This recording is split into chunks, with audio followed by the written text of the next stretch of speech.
want to talk briefly about, I was putting this presentation together for something else. I wanted to deliver it today mainly to you guys.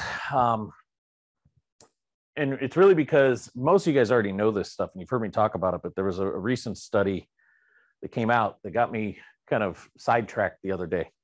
And I started digging deep. And when I've been paying attention across the board, right, with most businesses and the difference between successful ones, non-successful ones, the ones that are consistently making things happen, the ones that are struggling to make things happen, there's a lot of kind of similarities in the space. And I think it's really impacting on the real estate side presently, simply because there's no denying it. Competition is up, right?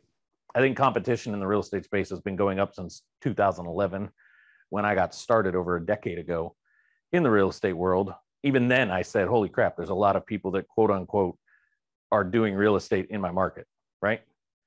And we fast forward to 2022 and there's even more, and there'll be more next year and so on and so forth, between investors, agents, the whole gamut of it. And when I started to really study it, the big differentiator between those that are at the front and those that are kind of trickling behind, it really came down to like one key thing. And it's not just in real estate, but I'm going to keep it around the real estate side here today. And it has nothing to do with not enough leads. It has nothing to do with people not getting enough leads, okay? It has nothing to do with the quality of those leads. I hear this one a lot. I could do more if my quality of leads were better. It has nothing to do with the cost of leads, right? And I'm actually going to pin my video so that you guys moving around, it doesn't go to you. It has nothing to do with this cost or the kind of the, they're cheap leads, so they're terrible, or they cost too much to get the good leads. And it has nothing to do with tracking. I know I preach this a lot. You should be tracking a lot of things. I just talked about this last week on the webinar, right? You should be tracking your metrics and these type of things. That really helps with the conversion side. But that's, whether you do it or don't, that's not the differentiator between it. It's not the quality isn't the differentiator between it. It's this right here. It's unconverted leads. And it's a massive problem in service-based businesses and real estate investing. And I even hate using that word, real estate investing. Real estate solution companies, which is really what you guys are. You find solutions to help with their real estate transaction or the real estate needs, right? It's a service that we provide. Yes, the outcome is we get to invest in an asset. We get to create returns off of that. We get to have this very lucrative component of our business. But when we really boil it down, we provide a solution to people struggling in the real estate world, or not necessarily even struggling. We just provide an alternative solution to real estate transactions. This making sense so far? Mm-hmm. Yep. So at the end of the day, we really are service companies. And the biggest killer of a service company, I don't care if you're an insurance provider, if you're a medical provider, if you provide haircuts as your service, unconverted leads. And before I go too deep into this, I'll give you a real life scenario.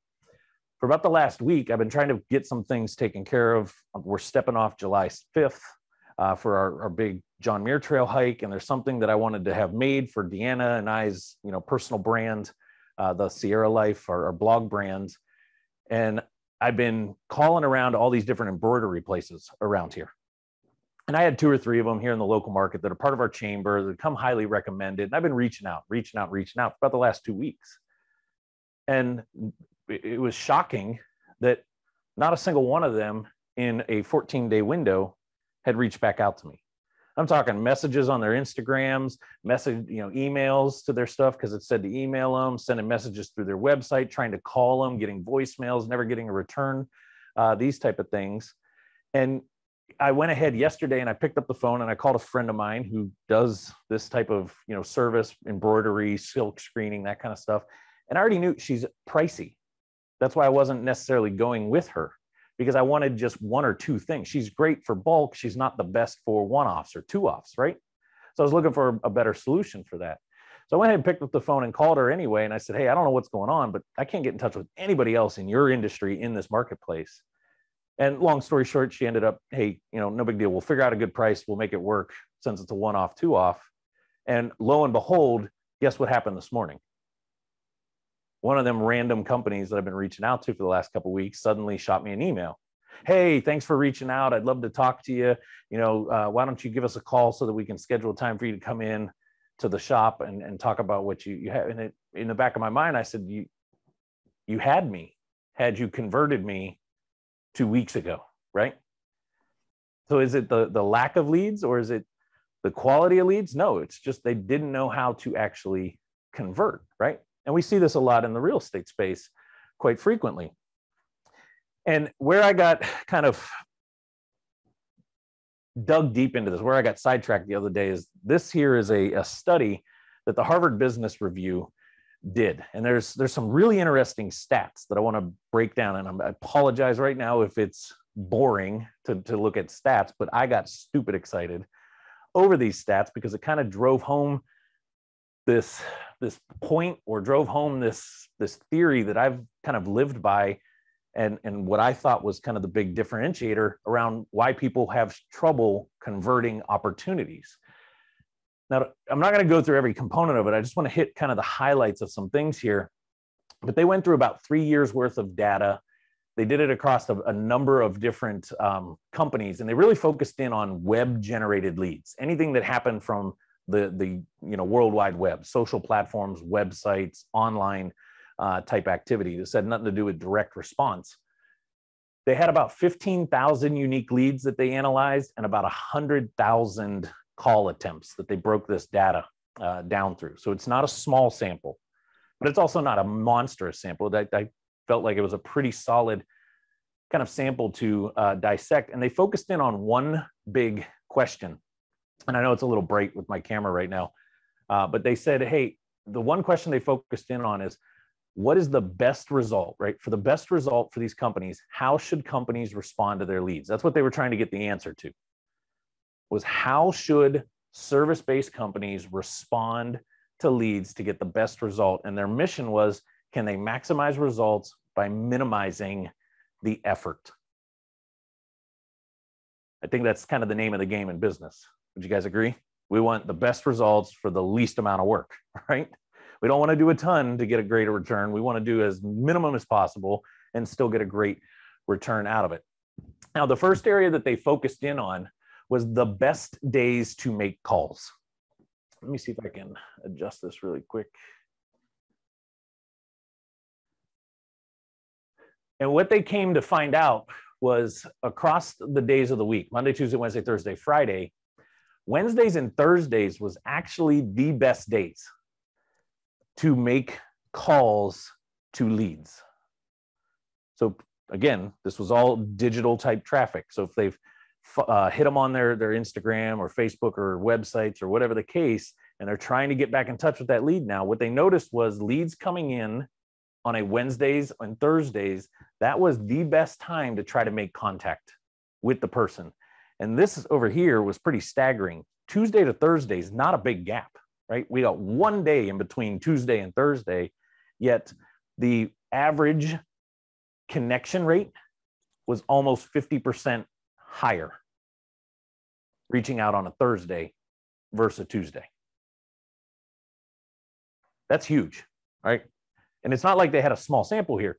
1,500 people they were able to connect with on a Tuesday, but on Thursday, they were able to get to almost 2,500, 2.5K. It's a big jump just from basically what, not even a full 48 hours, about a 24, 28, 30-hour window into this next set of days here. Now, and let me go back to this here for a second.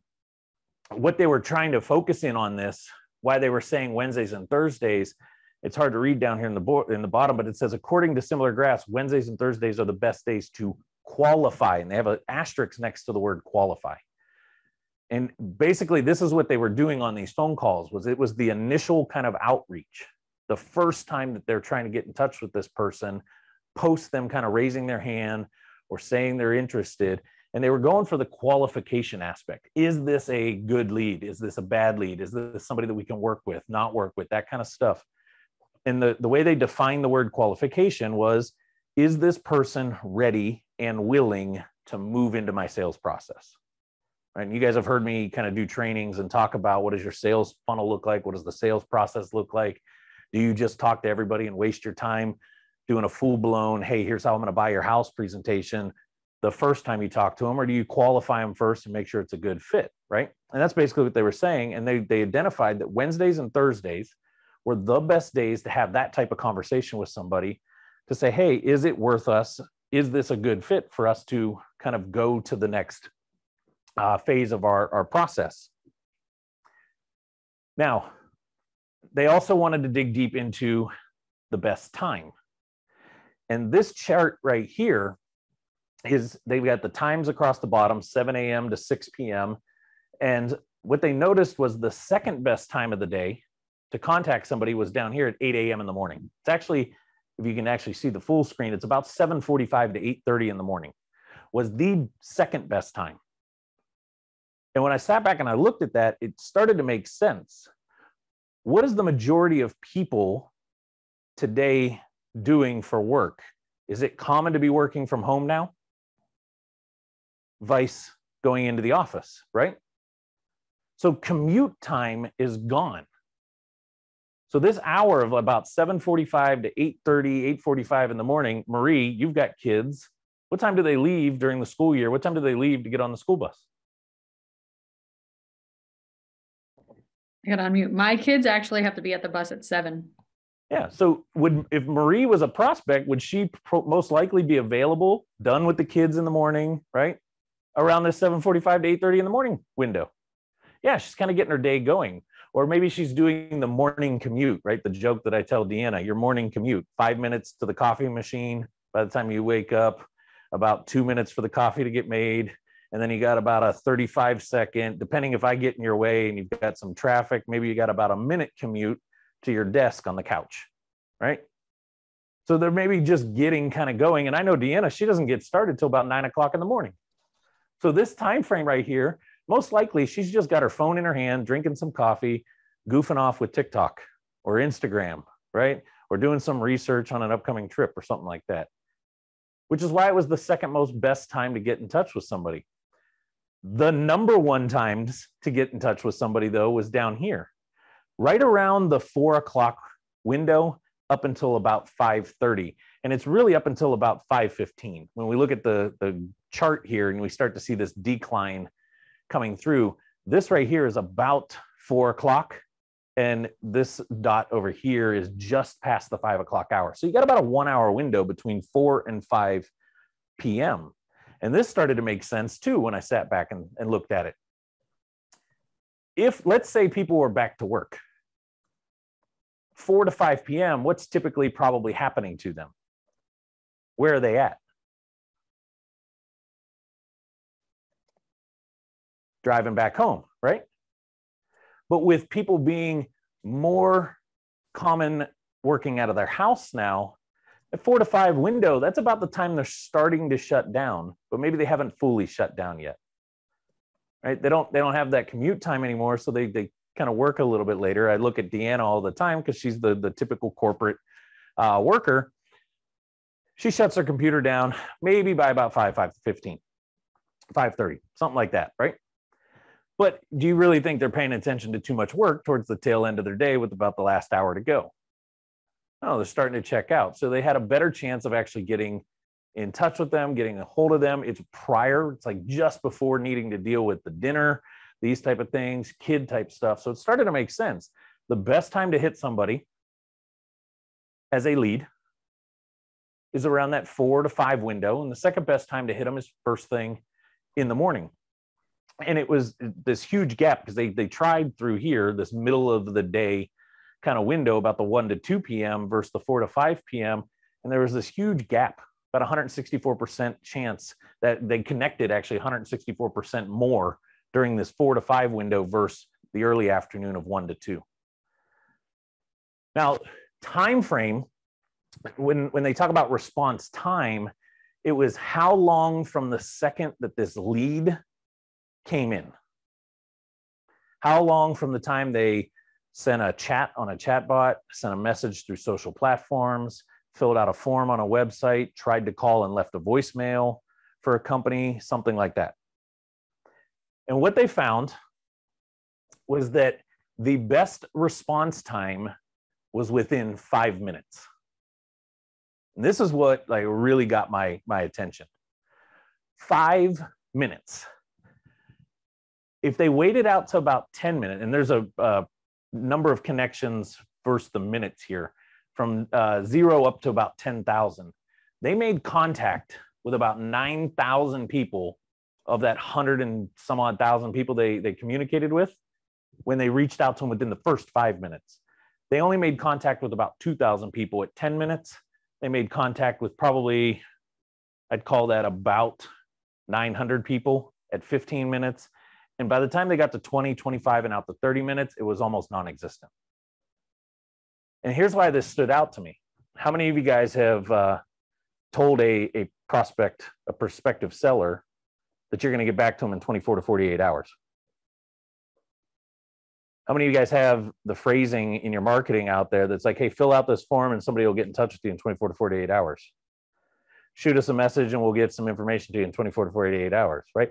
For some reason in business, we've been ingrained and trained and kind of told that that's okay. 24 to 48 hours is actually a really good response rate.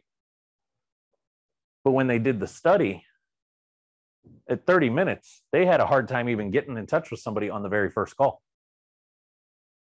But within 5 minutes, they can get in touch with somebody 10 times more likely. It was about a 900% increase in connection rate. That like, I sat back for a second and really had to take this in. It was like, holy crap, 5 minutes. 5 minutes to get them, right? From the second they take action or do something, kind of raise that this is really focusing in on this inbound side of things. Now, persistence was the other big piece of it. That's just the first call, right? Which is all the way down here. And when we look at it, it's actually, this is 20 to 40%. 20 to 40% of the time they were able to get with them on the very first attempt. But look what happens as the first, second, third, fourth, fifth, and sixth attempt. By the time they got out to the sixth attempt to get in touch with this person, they were 90% more likely to actually get them. 90% more effective in their connection rate. And it made sense when they compared it against the average attempts by the reps. Most reps stopped after the very first one. Right? There's this huge drop from about 40, just shy of 40% to just over 21% of reps would even reach out a second time. All the way down to 6, we're talking less than 3% of the reps would even reach out up to a 6th time. So it's no wonder that we got such a small amount continuing to try, why they were able to finally get connection. Because the number of sheer people trying to hit them, right, when we look at competition, vanished. They were probably the only one in this person's life still trying to reach out to them about that particular thing. This make sense? Give me a quick thumbs up. Shawn, can I ask a quick question? Yeah. So in relation to, let's say you have a lead magnet and someone taps into that, okay, and they ask for something. That's an inbound, organic generation. Absolutely. Are we talking about acting like this in this speed and in this format with that kind of person, or do we continue to nurture them? Because there's I'm going to get into. I'll actually use that as the example. I'm going to get into what an ideal kind of structure should be. But no, you're 100% right. If somebody's even at the level of a lead magnet, them opting in to get that lead magnet, they're expressing some form of interest. Right. This is something that they're interested in, that we basically have a 5-minute window that if we can get in touch with them, we've got about a 900% chance increase, right, in doing business with this person. Now, what they did was they did a complete audit around response, because the stuff that I just went through, that was kind of like the ideal, right? When these things happen, here's how it kind of lined it up, and it made sense that this is the kind of ideal scenario. So then they started to look, why aren't people doing this? What is the actual response that's happening? And what they found was the most common method for the very first response was email. To Sal's point, they opt in for the lead magnet, right? They're filling out a form, they're requesting something, email. That was the very first piece of contact that was going out. And there's nothing wrong with that until we start stacking some of this other stuff and we start realizing that if we try to rely on just that, it's not enough, right? 77% of the leads that were actually submitted never received a phone call. So they sent an email and left it at that. 77% never received a single call attempt. And when I digested that one, I sat back and I asked, why? Why is it that people aren't jumping on a phone? And I started to come up with probably the same answers that maybe some of you guys would throw out if I asked. Unsure what to say. All right, not really sure if it's a viable lead. But then I started to really think, why is it that they never got a phone call? Probably got forgotten about. Probably didn't even realize that it happened. Probably said, I'll do it tomorrow, but it was one of those things that was always, I'll do it tomorrow, right? Procrastination. I know I've been guilty of that, especially way early in my entrepreneurial life. Yeah, I'll call that person tomorrow. Yeah, I'll call them tomorrow. Before you know it, it's been a month, right? And when we still haven't gotten in touch with that person. 28.6% of the leads were first, only 28% of the leads were actually responded to by phone call. By phone call being the very first connection. So the bulk of that was the email, and it was about 28% that actually their first kind of attempt was the phone call piece of it. And what shocked me there was phone call is kind of the fast way to belly button business, right? I can't physically walk into Sal's house when he fills something out on my form. But if I can get him on a phone, it's just as good, right?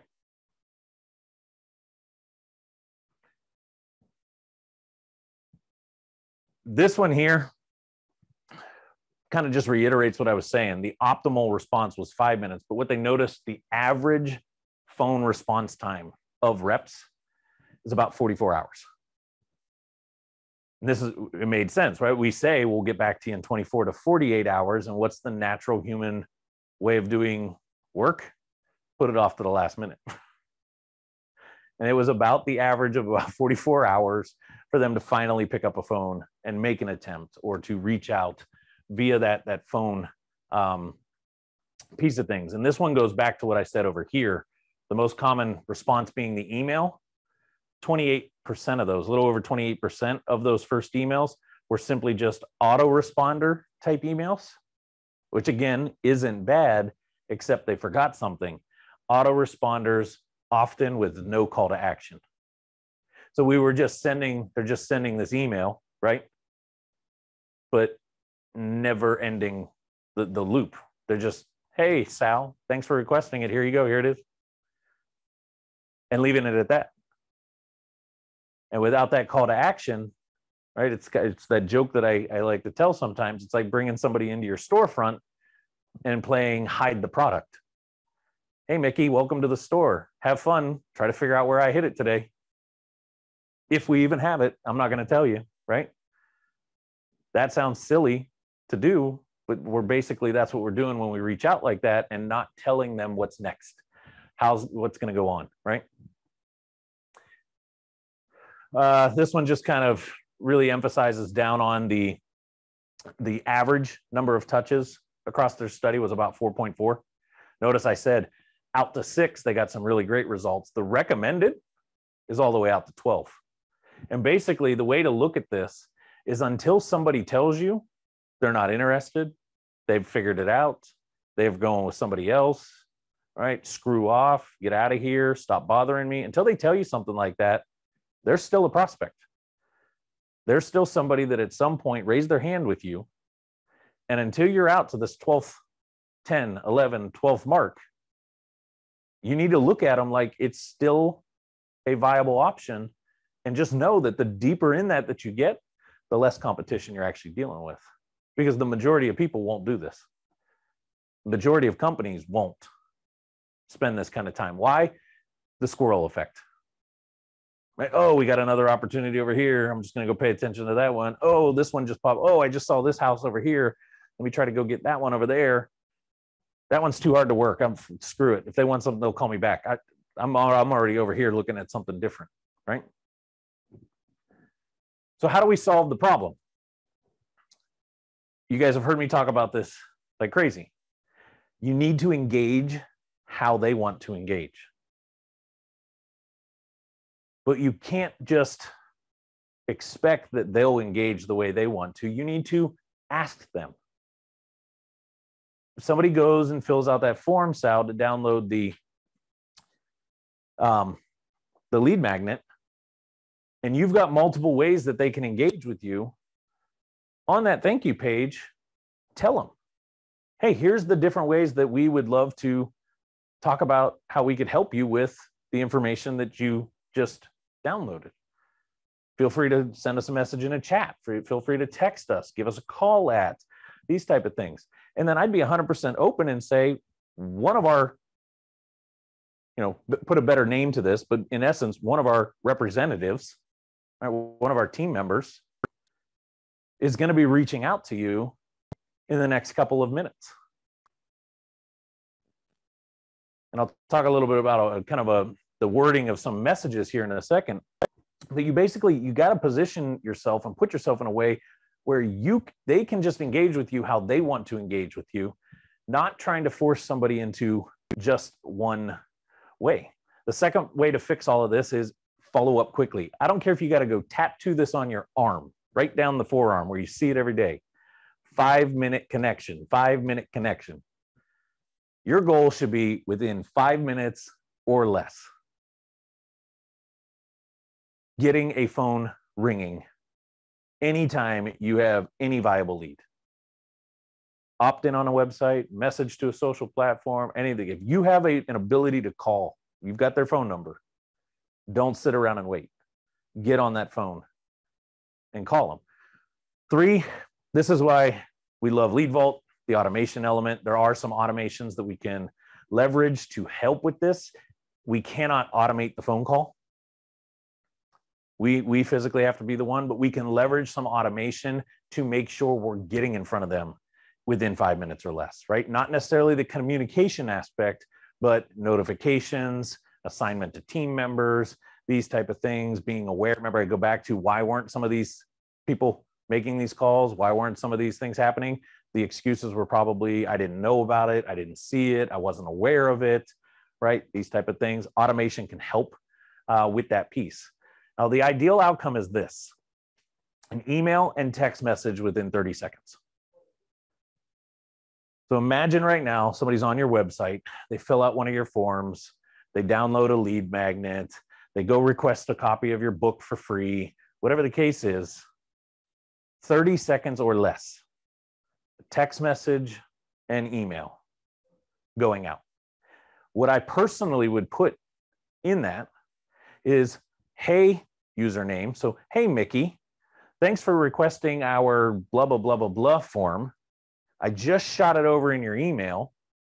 By the way, one of our whatever, so-and-so, if it was our business, hey, Mickey, thanks for downloading our SEO checklist. one of our client success managers or one of our SEO expert team members is going to be reaching out to you in about 5 minutes or less to see how they might be able to better help you, or at least go over how to best utilize the resource, right? If this isn't a good time to call, shoot me back a text with some times that work for you. And if they don't answer within, and I'll show you that stat here in a second, if they don't answer within about a 3-minute window, then boom, phone call's going out. So that all this is happening in that first 5-minute window. Every lead, mark this down, every single one of your leads should be being followed up with at least 7 times, minimum, via emails, messages, phone calls, whatever the case, at least 7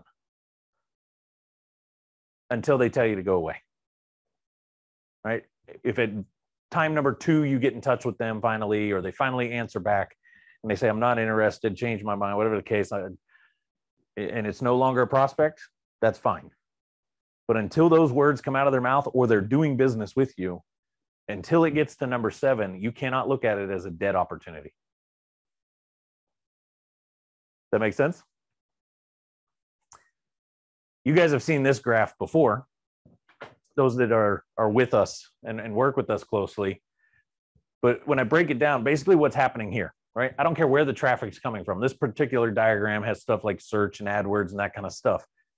All your stuff being pushed towards the website, or it should be being pushed, right? It's what we teach, is you should be pushing traffic to your website non-stop. Right? Bob, you asked the question, how would I reach out to those people? I'm going to wet their whistle, try to get something that gets their attention. That's the point of my marketing. And all I'm trying to do is see if I can get them onto my website, to see if that gets them to bite a little bit more, right? Because that's where I'm going to increase the likelihood that they're going to do something. They're going to send me a message. They're going to fill out a form. They're going to call me. They're going to start to like me, whatever the case, right? Once that happens, right? Once they fill out this form, going back to Sal's analogy, once that form gets filled out, boom, goes to the thank you page. This is where I always talk about a video immediately on that thank you page saying, hey, this is Sal with Ohana Legacy Properties. We really appreciate you downloading our whatever checklist to better understand how you can help with mom's house and all of her situation and blah, blah, blah, blah, blah. We've sent it to your email, but here's what's going to happen. Somebody from our office, or my Chris, our whatever, our relocation expert, whatever you want to call them, right? Going to be reaching out in the next 3 to 5 minutes to go over this form and blah, blah, blah, blah, blah, and this type of stuff. Here's some other ways that you can communicate with us, right? Leverage that. But here's where the juice happens. Once that happens, you really have 2 channels going on. You've got the customer channel and you got the company channel.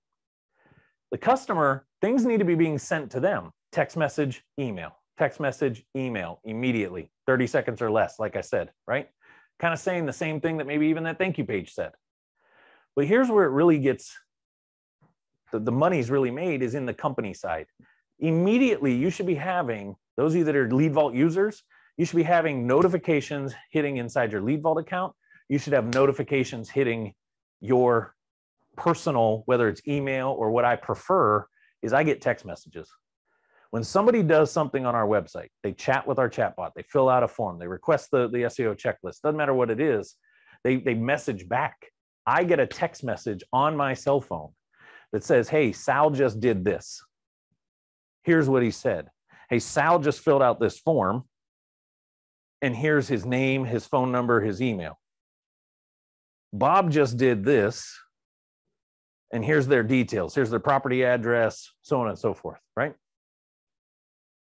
Because if I get that to my cell phone, is this thing ever not with us today's day and age? I don't care where I'm at. Most likely I'm looking at this on a regular basis, right? More so than my email. So I want to get it right here as well as inside the app or inside the platform, these type of things. And I do this with our team.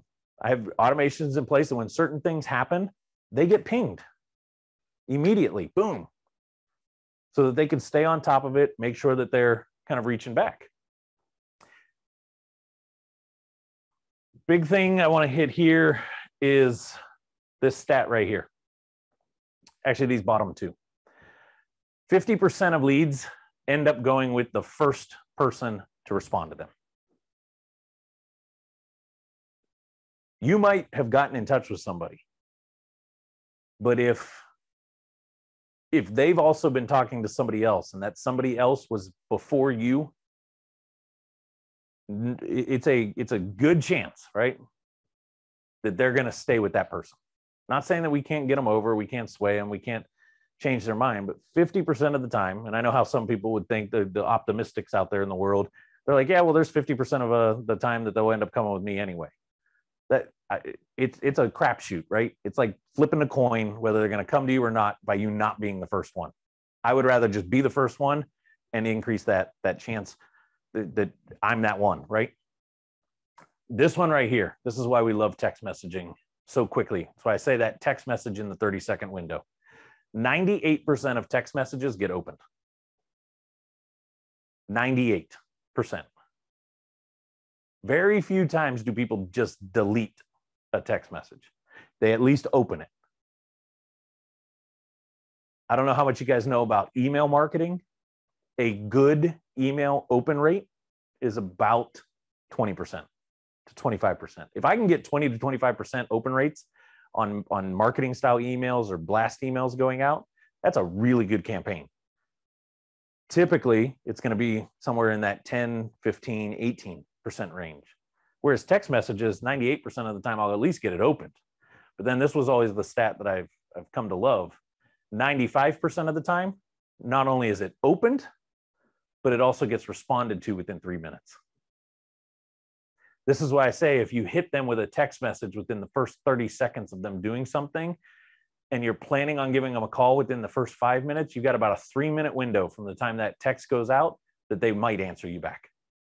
And about 95% of the time, you're going to get an answer. That answer might be, hey, now's not a good time. That answer might be, perfect, sounds good, look forward to the phone call. But am I beating people to the punch? Phone call is the best way, but at least I've got a conversation going. Does that make sense?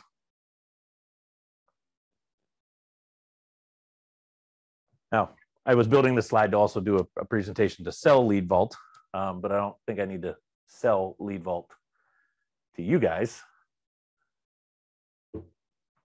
Most of you on this call are Lead Vault users, but this is why we built some of the features into Lead Vault that we did, because it gives us that ability, right, to within, heck, you can have it instantaneous.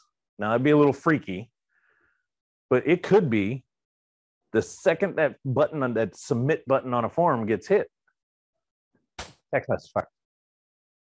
Now, it wouldn't happen so fast that they barely got their mouse unclicked on there, right? But it could be so fast that it just looks automated. Which is why I like to put about a 30-second break, right? A wait time of about 30 seconds from the time a form submission goes or something like that, where it's a trigger back. But getting that text message in front of somebody the second they do something on your website. And when you drive enough traffic to the website, things like this happen, right? And some of you guys, I know you've had these. You've had leads come in and you got all excited. I got a lead. I got somebody to do something on my website. And then 5 days have gone by and you're like, yeah, I still got to follow up with them. Well, where are they at in 5 days? Somebody else's website. Yeah. They're probably already in contract, right? In the real estate, they're already in contract most likely with somebody else in 5 days. So I go back to what I started off by saying. The secret silent killer for service-based companies, it's not about more leads. It's not about the quality of leads. It's about speed to connection, speed to conversation. The person that can get in front of that person the fastest is a better chance of doing business with that person. 50% of the time, they're going to choose you. Shawn, what's I mean, I think what's obvious is the next step is how do we, if we haven't done it already, how do we automate some of this stuff using Lead Vault? And I know we're running out of time here, but personally, and I think I'm speaking for a lot of people, we'd like to see that process in another call. Yeah, I mean, the process is simple. For those of you that are already using Lead Vault, you need to go through and look at every single form that you have on your website, which should be a Lead Vault form by now. Mm-hmm. And the very first action well, number one is you need to make sure you have an automation built for that particular form, that form triggers an automation. So that when that form gets submitted, I don't care what the form is, the contact us form should be the exact same way as what I'm about to say, right? The very first step should be a wait for about 10, 15, 20 seconds. And then immediately a text message. The text message should portray, again, write it in your words, write it how you want to communicate, but that text message should portray something on the topic of thank you for whatever the action was, right? Thank you for whatever it is that they're taking this action on. And emphasizing that within about 5 minutes, somebody's going to be reaching out to you. If it's a resource that they're asking for, right? Sal, to your question earlier, if it's this lead magnet, then the next thing that's happening immediately is the email, right? And we should, in that text message, be saying, hey, I went ahead and sent that over to your email for you to have and access and download and all those things, right? Lead magnet wise, my text message is probably going to say something around, hey, thanks for downloading this. One of our whatever, make up a good name for whoever this person is, going to reach out to you to make sure that you understand the resource, give you some tips on how to get the most out of it, these type of things. We're not going to say we're going to reach out to you to see if you're a good fit. We know that that's what we're trying to do, qualify this lead, see if it's worth moving to the next step, right? But we just want to tell them, like, hey, we're going to be giving you a ring. We're going to call you. That's the most vital thing right there. Step one would be go through every single one of your forms and make sure that those first couple things are happening. Right after that, I'd immediately have some form of an internal notification going. Either you or Chris need to be getting notified. Whoever's responsible for that phone call needs to be getting notified that Jake just filled out X form. Here's what, here's his contact information, hot opportunity, follow up immediately. And that's about as much that automation can do for us, right? Now it comes down to you or Chris actually saying, oh crap, I got the clock's ticking, right? Got to make this phone call right now. Not, oh, that's cool. We got an opportunity. I'm going to the barber, then I got to go to lunch. I got a break in my schedule at 4 o'clock today. I'll call him at 4. How does this work with what the article was talking about, which I agree with, is where best times are? Do you kind of blend that both in at the same time? Yeah, all they're saying here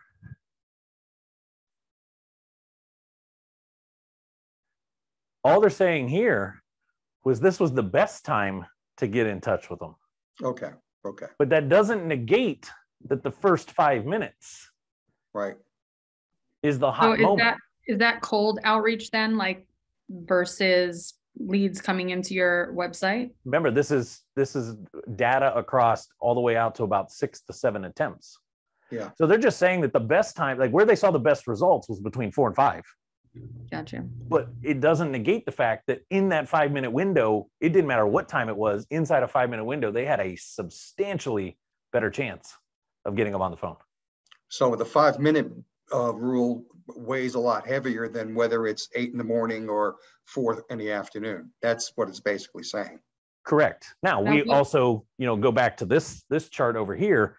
They were only getting about 38% of the people to actually answer on that first attempt, because it's inside this 5 minutes, right?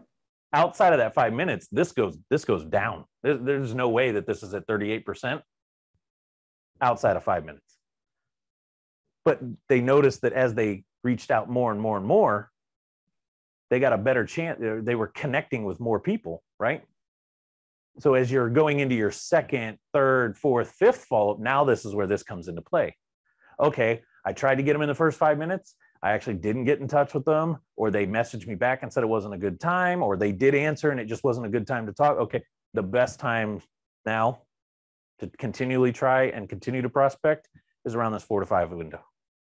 The second best time is around 8 in the morning for about an hour. How does this fit in with the nurturing process that we've been kind of trained on, or at least hear from you from TRC a lot, which makes a lot of sense. How does this fit, not fit? Because now we're jumping on it, which is fine. I mean, I like doing that.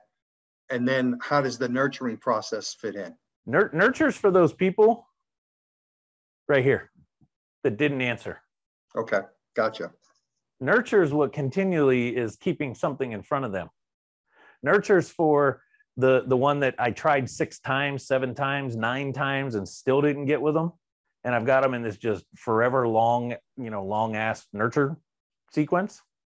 That's what the nurture's for. Okay, this makes a lot of sense. Right? Yep. Where I take this data into consideration is if I'm going to send nurture text and nurture emails, right? I've got Sal, you disappeared on me, you ghosted me. I've got you in a 52-week email series, right? That I'm just going to every week I'm going to send you some valuable information. No sales pitch, no, just value, right? Mm-hmm. I'm probably going to send it at around 8 in the morning, or I'm going to send it to you probably around the 4 or 5 o'clock in the afternoon range. Something like that, right? If I've got you in a monthly text message, just to periodically, 7, 8, 9, 10 times over the course of the year, just reach out to see how things are going. Like I get from these random hard money lenders that hit me up all the time, seeing if I got something that they can lend money on. Right? I see Jake shaking his head. You're probably getting the same type of messages, right? I know it's an automated thing. They haven't talked to me in a week and a half. They send me a message. They haven't talked to me in a month. They send me a message. Well, if I was doing that, I'm going to probably send it during these 2 hours right here, because I got a better chance that it's going to get paid attention to, right? Yep. That's where I take this data for on the nurture side of things, right? But when it's in the moment lead opportunity, this, you can't, they reached out to me, they filled out my form at 1 o'clock, so I'm going to wait till 4 to call them because you have 5 minutes. No, yeah, right. Right? You have 5 minutes. Now, if you don't get in touch with them, when could the second attempt be? At 4 o'clock that day. Right. Makes sense. Right? Something like that. That help clear that up? Absolutely. Thank you. Who else has got thoughts, comments, questions? Hey, Shawn, I was just wondering if you could provide like the source for that actual study, just for those of us that are nerds and super curious about this stuff. Yeah, I have the PDF that has all, I took a PDF and chopped it up, made these slides for this type of presentation, but it was done by the Harvard Business Review. Okay, awesome. Thank you. But I'll post in the Facebook group, I'll post the PDF where you can see all of these slides in there. Appreciate it. It's called Best Practices and Lead Response? Oh, for Best Practice for Lead Response Management.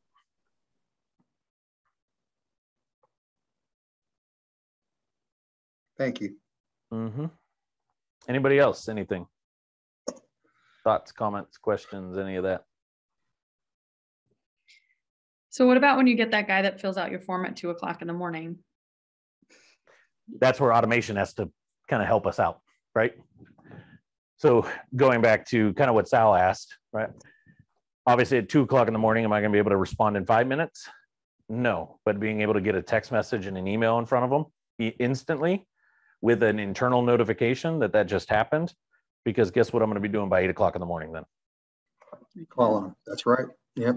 Because if I wake up and I see that, Marie just downloaded this SEO checklist and my text message hits her and you answer back, you best believe that, by 8 o'clock in the morning, I'm reaching out to you. Cool.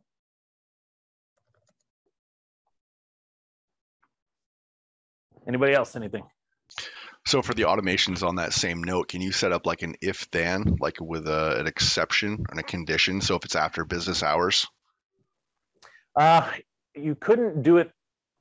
I don't know if we could build it. We'd have to play with it on the condition logic from an hourly standpoint. Okay. But what we could do is build it on a condition from a timing standpoint. Hey, send this message, and if nothing happens in 5 minutes, then do this. Gotcha. Yeah. Right, something like that. I'd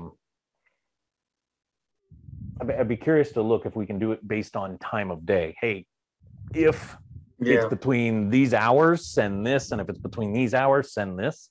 Yep. With the weight in the additional options on the weight, you can have those certain time periods set. Yeah, the weight, we can tell it to only do something during these hours, but kind of what Jake's asking is, hey, in case they did fill this out at 2 a.m, could we say, oh, it happened at 2 a.m, do this. It happened at 2 p.m, do this. Gotcha. Yeah, I was just going to say, is there something that you could set up like, delay on a delivery of like an email type of thing? Oh, you can set up a delay. That's easy. That's the wait step. And that you can do based on days of the week, time of the day, the whole night. Hey, only send this between this hour and this hour on these days. We can get to that level there. But Jake, to the other side of it is we can go condition logic where if it's a positive response, right? We send a text, and if they send something positive, what's considered a positive text back, which would be anything that's other than stop, F you, these type of things, right? Yeah. Then do this. But if they send a negative response, then do this. We can do that. Okay. To where in case they filled it out and then you got hit with this and they, it's not a true qualified lead or somebody and they answer you back with, screw off or no, don't call me, something like that it could not do something then. Okay. Mark them as do not disturb, send a thing to you that's like, hey, non-qualified lead. Yep. That kind of stuff. So Shawn, I have another question. Just right now, the way our website's built, the same seller form is used across like every location page and the home page. Now, if we had specific lead magnets or certain avatars that we were going after, and we would create a separate, I'm assuming a separate seller form for that page where we'd want the workflow to be a little bit different and maybe a different lead magnet that they're getting in the email response and Correct. like different messaging. Yep. So it's not the same generic message that's going out to every single seller form. Okay. Yeah. I mean, the easy way of setting it up out of the gate was same form across everything, right? But as you start to kind of move your process along, right? Move your differentiating factors along there, then yes, this town or this city page, maybe you've got this. It's no different than services, right? Right. You've got a foreclosure page, how you help people in foreclosure versus how you help people in divorce. And you've got resources for both. You're going to have 2 different forms. Same thing. Cool. And my suggestion would be to have, right? Most of you guys have it set up. You've got at least the seller forms on there. Cool. Now start working more advanced and get in there and start building this city form, this city form, this city form. Why? Because now we're going back to the data and metrics. And even though I said it's not a data and metric problem, it doesn't negate the importance of it. To be able to see, hey, we get really good traffic and we get really good form fields in, XYZ city, but over in BCF city, we're not getting anything. Right now, you can only look at it from, overarching seller form or X form, whatever it is, right? I just put a link in the chat for everybody that takes the information and breaks it down just like Shawn has it. It's just the infographics. It's not the whole article. So if you guys are interested. I was looking in the chat.